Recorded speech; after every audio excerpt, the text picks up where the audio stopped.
And Joe, someone who's chronicled that history from a bird's eye view with Reverend Jackson is Hermene Hartman with Indigo. You have had a personal relationship with Reverend Jackson and worked for him and with him going back to the very beginnings of Operation Push. All of me being a college student at about 18 years old. That was only a couple weeks ago. That's all, just a couple of weeks. But you were there from the beginnings, from Operation Breadbasket to Operation Push, People United to Serve Humanity. Political campaigns. All of it.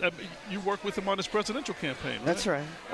What are your memories, as we've had a couple weeks now to reflect on the life and legacy of Reverend Jackson, but culminating with this People's Public Homegoing Service today? Well, thank God for the People's Service, because he would love this.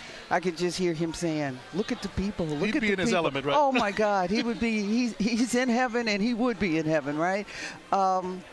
I think as we look at Reverend Jackson in a retrospect, who he was, what his life represented, he lifted the black veil.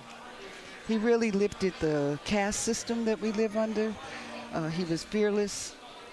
He was smart. He was brilliant. He wasn't afraid of anything. And he was confrontational. And sometimes that's what you have to do. He fought racism.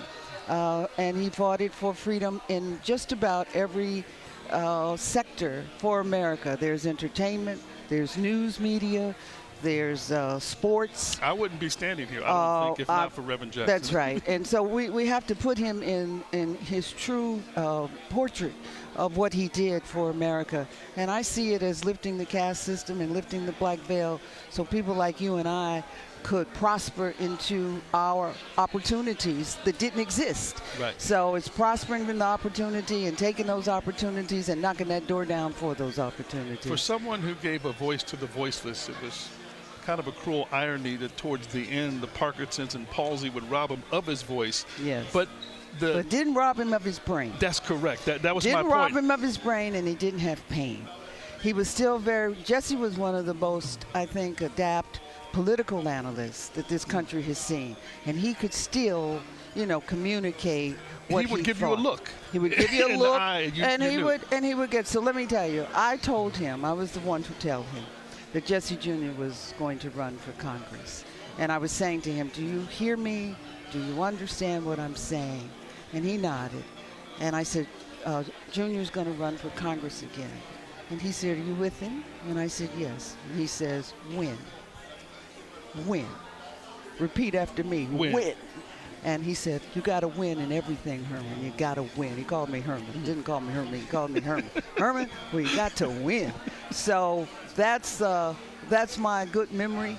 Winning. I have been in a mourning, grieving kind of mode, crying constantly. But now we have to get into the celebration of his life and the thankfulness of his life as he lived it.